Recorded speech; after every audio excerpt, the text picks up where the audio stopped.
அப்பொழுது நடைபெற்ற சம்பவம். இயேசு நல்லவர், அவர் உங்களை நேசிக்கிறார். வருத்தப்பட்டு பாரம் சொல்கிறவர்களே, நீங்கள் எல்லோரும் என்னிடத்தில் வாருங்கள் என்று உங்களை அழைக்கிறார்.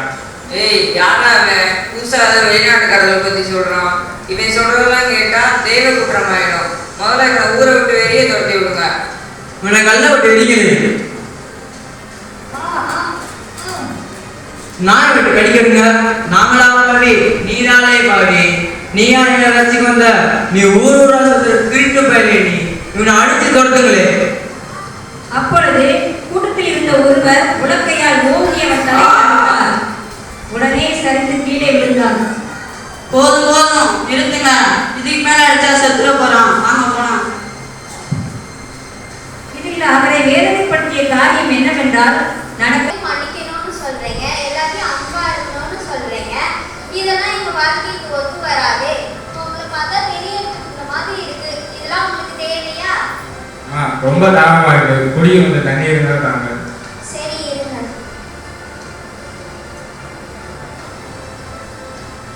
என்கிட்ட கூழ் இருக்கு, நீங்க வாங்கிக்கிறீங்களா? சரிம்மா. உங்க இடத்துல ஏதாவது பாத்திரம் இருக்காயா? இல்லம்மா. ஐயோ, எங்க பாத்திரத்தெல்லாம் நீங்க தொடக்கூடாதே. தொட்டா அது எங்களுக்கு தீட்டாச்சே. நான் வேணா கையில ஊத்துறேன், நீங்க வேணா குடிச்சுக்கிறீங்களா? இல்லம்மா, எனக்கு அப்படி குடிச்சு பழக்கம் இல்லை. கீழே வேணா ஊத்துங்க.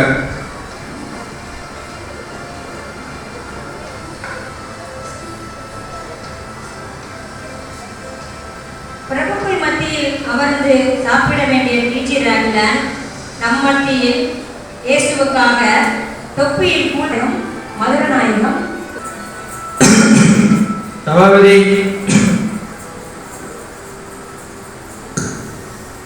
ஐயா, உங்க உடல்நிலை வேற சரியில்லை. அடிக்கடி ரத்த வாந்தி வேற எடுக்கிறீங்க. மருத்துவர் உங்களை ரெஸ்ட் எடுக்க வேற சொல்லியிருக்காங்க. அதுக்கு என்ன சபாபதி, நம்ம வாழ்ற தேவர் வாழ்ற, அதுவும் ஏற்றுருக்கு. எனக்கு குடிக்க கொஞ்சம் தண்ணி எடுத்துட்டு வாங்க. சரிங்கய்யா.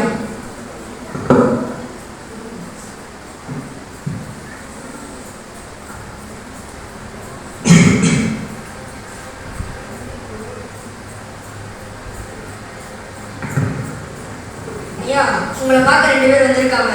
யார் அது? அவங்களோட வர சொல்லுங்க.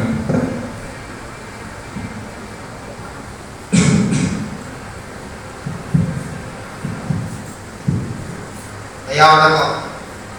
வணக்கம் வணக்கம். சபாபதி, இவங்க யாருன்னு தெரியுதா? இவர் தான் அருணாச்சலம், சிவகாசியின் முதல் கிறிஸ்தவர். அருணாச்சலம் என்ற தன் பெயரை கிறிஸ்துவுக்கு ஞானஸ்தானம் எடுத்த பின்பு வேத போதகம் என்று மாட்டியுள்ளார். இவர் சிவகாசியில் தன் சொந்த நிலத்தில் சொந்த செலவில் கிறிஸ்தவருக்கென ஒரு தேவாலயம் கட்டியுள்ளார். அவர் மதுரநாயகம் முகந்தர், நாசரேத்தின் முதல் கிறிஸ்தவர். சரி, 2 பேரும் என்ன விஷயமா இருக்கீங்க? ஐயா, நமது சிவகாசி கல்போக திருச்சபை கட்டி முடிச்சாச்சு. ஆலயம் பிரதிஷ்டை பண்ணணும். அதுக்கு நீங்க தேதியை சொல்லுங்க. அதுக்கு முன்னாடி திருவிருந்து கொடுக்க வெள்ளி பாத்திரங்கள் தேவைப்படுது. அதை வாங்க கையில காசு இல்லை. அதான் உங்களை பார்த்துட்டு போலான்னு வந்திருக்கேன்.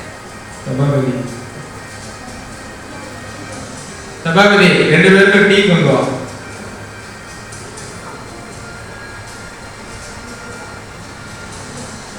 கொஞ்சம் இருக்காது.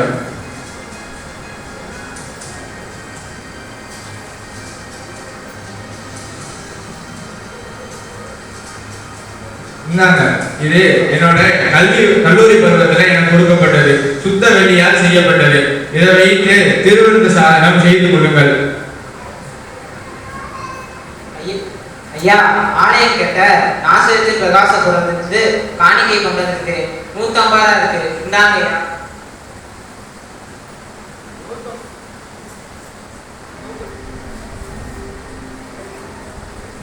₹150. இவ்வளவு பணம் ஏது? ஐயா, வட திருநெல்வேலியில் தேவை அதிகமா இருக்கு.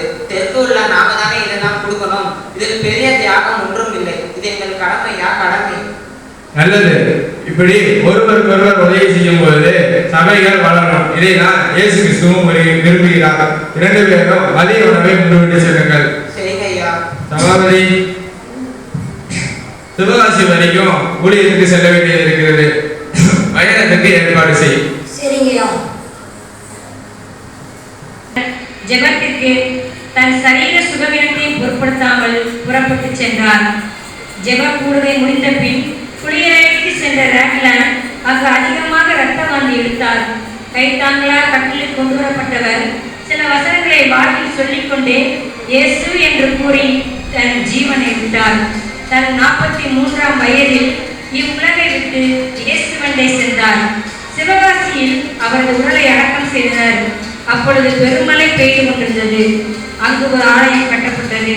1945ஆம் ஆண்டு இந்தியாவின் முதல் கவர்னர் ஜெனரல் மவுண்ட் பேட்டன் பிரபு அவரது கல்லறைக்கு வருகை தந்து அவர் கூறியது, இங்கிலாந்தில் பிரபுக்களோடு அடக்கம் பண்ணப்பட வேண்டியவர் இந்திய மண்ணில் விதைக்கப்பட்டிருக்கிறார் என்றார். தொப்பியில் உள்வாங்கி குடித்து ஊழியம் செய்த வட திருநெல்வேலியின் அப்போஸ்தலர் என்ற பெயருக்கு சொந்தக்காரரான தாமஸ் கெஜட்டன் ராக்லான் சுமார் 1400 கிராமங்களில் சுவிசேஷம் அறிவித்துள்ளார். கோதுமை மணி நிலத்தில் விதைக்கப்பட்டது. அது மிகுந்த கனியை இன்றும் கொடுத்து கொண்டிருக்கிறது. இருளில் இருக்கும் ஜனங்கள் பெரிய வெளிச்சத்தை காண தன்னையே ஒரு மெழுகுவர்த்தி போல உறுதி கொண்டார். அவருடைய நற்செய்தி பணியின் அறுவடையால் இன்றும் நம் பகுதியில் அநேகர் ஆத்ம ஆராயம் செய்யும் பணியில் மிஷனரிகளாகவும் போதகர்களாகவும் சுவிசேஷர்களாகவும் தீர்க்கதரிசிகளாகவும் முளைத்துக் கொண்டே இருக்கின்றனர். இவர் டி.ஜி. ராக்லான் கூறிய வார்த்தைகள். நற்செய்தி பணியில் வெற்றியடைய தீட்டும் திட்டங்களில் மிகச்சிறந்த வழி இயேசு காட்டிய வழி. அது கோதுமை மணி போல் நிலத்தில் விழுந்து சாவதே என்பதாகும். God bless you all. Amen.